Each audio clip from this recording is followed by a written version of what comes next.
Ils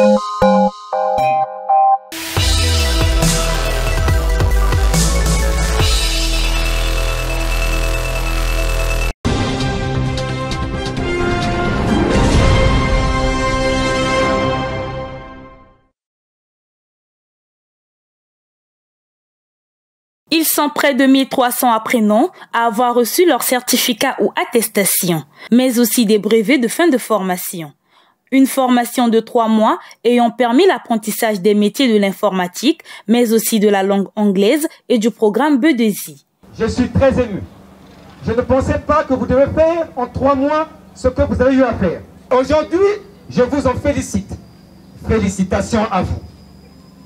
Et le seul cadeau que je pourrais dédier, c'est d'adhérer à la communauté numérique du CAMI, afin que vous bénéficiez de beaucoup de services gratuits du CAMI.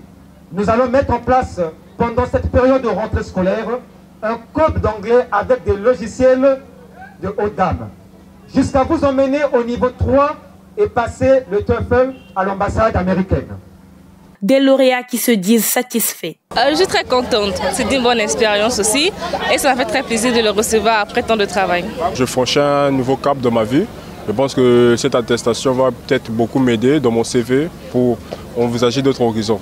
Le centre CAMI, c'est un centre bien que je peux aussi recommander à certaines personnes pour venir au moins compléter leur QI. Il n'y a pas que l'école de la vie, il y a aussi les formations, les attestations qui complètent aussi le CV. Agréé par le ministère du Sport, de la Jeunesse et de la Formation qualifiante, le Centre d'application aux métiers d'informatique a été créé en 2013.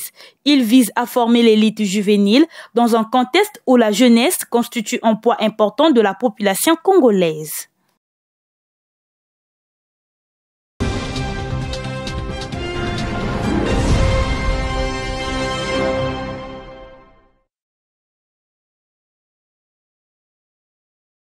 Cette dotation de tuyaux d'arrosage, des houes, des engrais chimiques et bien d'autres outils et produits va permettre aux jeunes du département du Poul, notamment ceux de Kinkala, Mindouli, Boko et Voka, de développer des activités agricoles, comme l'explique le chargé du programme Sciences de l'UNESCO. C'est que les résultats de ce projet pourraient permettre en fait de passer à une autre échelle. Car l'objectif, c'est d'impulser l'entrepreneuriat agricole dans un district en fait, qui nourrit. Il y a une chose importante, aujourd'hui, vous ne pouvez pas développer l'agriculture si vous ne maîtrisez pas la mécanisation agricole. Et certains ont bénéficié de cette mécanisation. La mécanisation agricole, ce n'est pas simplement prendre le tracteur et aller labourer. Non, il faut l'entretenir aussi. Et quand vous ne savez pas entretenir un tracteur, vous avez de fortes chances d'avoir de mauvais résultats. Pour beaucoup ici, comme le directeur départemental de la formation qualifiante et de l'emploi, c'est la matérialisation d'un projet longtemps caressé par la population. Mesdames et messieurs les membres des groupements bénéficiaires, vous venez aujourd'hui de bénéficier des kits dans le cadre de votre installation dans les aires de production, constituant ainsi le facteur capital qui vient s'ajouter au facteur travail déjà existant, notamment le savoir-faire que vous avez acquis depuis 2019. Un sentiment partagé par les futurs agriculteurs. Ravis, mais nous sommes restés très impatients pour attendre cette remise. Ça date depuis 2019, mais lorsque c'est arrivé, nous tenons à vous remercier. Au fond, cette remise du matériel et des intrants agricoles intervient après la formation en 2019 de 80 jeunes dans le domaine agricole.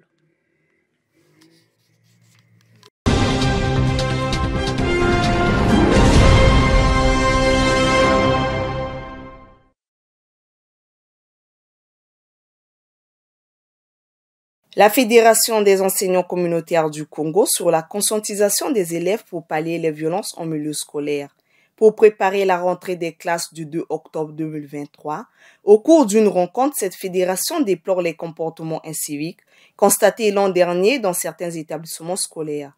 L'école est un lieu d'apprentissage et non de violence, a précisé le directeur de lutte contre la fraude en milieu scolaire.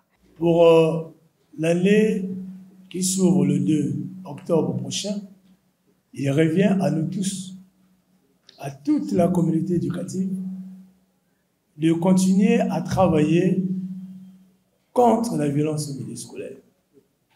chaque acteur de la société est appelé à donner sa partition pour que l'école congolaise qui est en paix puisse maintenir sa paix, sa quiétude, et que les élèves puissent retenir que le milieu scolaire est un milieu de socialisation, est un milieu d'apprentissage.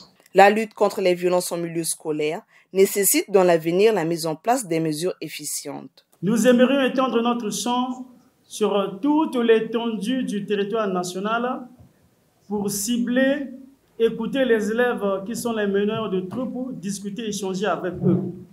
Me félicitons de votre attention très particulière. Je souhaite des échanges très ouverts pour une rentrée et une année scolaire 2023-2024 avec zéro violence au milieu scolaire. Au fond, les acteurs du système éducatif doivent davantage s'employer dans l'éradication de ces habitudes qui n'honorent pas les élèves. Quand un enseignant, par exemple, ne respecte pas son emploi du temps, choisit le jour où il va à l'école, il est lui-même, pas seulement instigateur de la violence, mais aussi victime le lendemain. Parce qu'on ne sait pas, dans son absence, qu'est-ce que cela peut créer?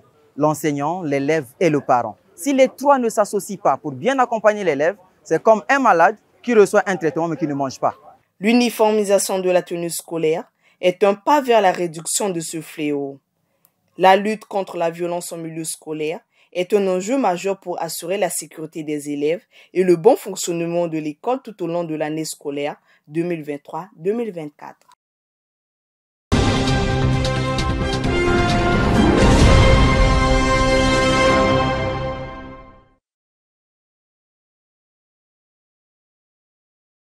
Ces élèves, pour avoir obtenu une moyenne de 14 et plus au BPC brevet d'études du premier cycle session de juillet 2023, bénéficient aujourd'hui de la confiance du gouvernement congolais, lequel gouvernement par le truchement du ministère de l'enseignement préscolaire, primaire, secondaire et de l'alphabétisation, les envoie dans les lycées interdépartementaux de Pointe-Noire, Madingu, Wesso, Djombala et Sibiti. Objectif, encourager l'excellence. C'est sous l'œil du chef du département Jean-Luc Moutou que les parents d'élèves ont assisté à leur départ.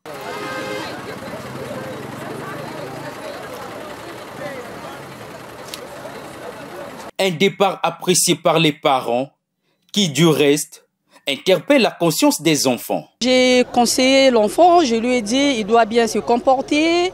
Et moi, je veux qu'il puisse y avoir une tête bien faite. Il doit se mettre au travail. Il doit éviter la distraction.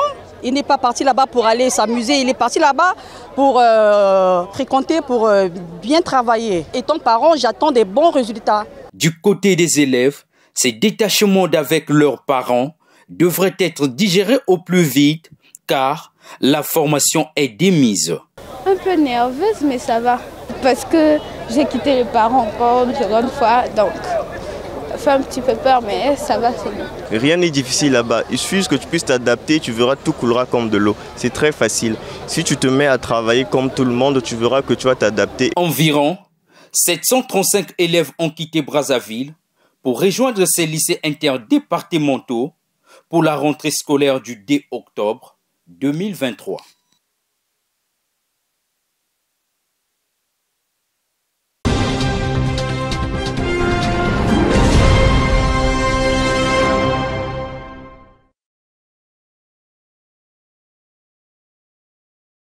À quelques jours de la rentrée scolaire 2023-2024, les responsables des établissements scolaires, notamment du lycée de la Révolution, s'apprêtent à boucler avec la phase des inscriptions. Nous avons décentralisé les inscriptions dans ce lycée. Vous avez les 2 directeurs des instituts.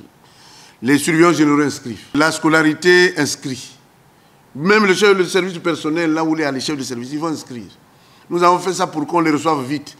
Mais quand j'ai fait le point de ce jour, de la seconde en terminale, on n'a même pas encore atteint 30 nouveaux. Bon, ils viendront le 2. Le 2, c'est la rentrée. La note du ministre a dit, le 2 octobre, c'est le début effectif des cours. Donc les profs doivent commencer par le cours. Le 2, on ne reçoit pas. Toute la semaine prochaine, on ne va plus le recevoir. Pour le proviseur de ce lycée Firmin Mongala, toutes les dispositions ont été prises pour recevoir les élèves. Surtout, celles relatives à la sécurité, afin de contrer les violences en milieu scolaire. Vous allez sortir là, vous verrez, nous on a affiché ça en grand format, on a même mis l'article en grand format au portail du lycée de la Révolution. C'est pour dire quand tu viens lire moi, tu me lis, l'élève lit, le parent l'élève lit, quand il regarde que son enfant ne peut pas se conformer à ce tableau que j'ai affiché, il amène son enfant ailleurs. De la coiffure, la barbe, c'est une injure au proviseur que je suis. Déjà même le lycée conventionné qui est là, dès ce matin, nous avons mis dehors tous les élèves qui n'étaient pas en coiffure conforme. Les regards restent tournés vers la rentrée des classes prévue pour le 2 octobre à 7 h.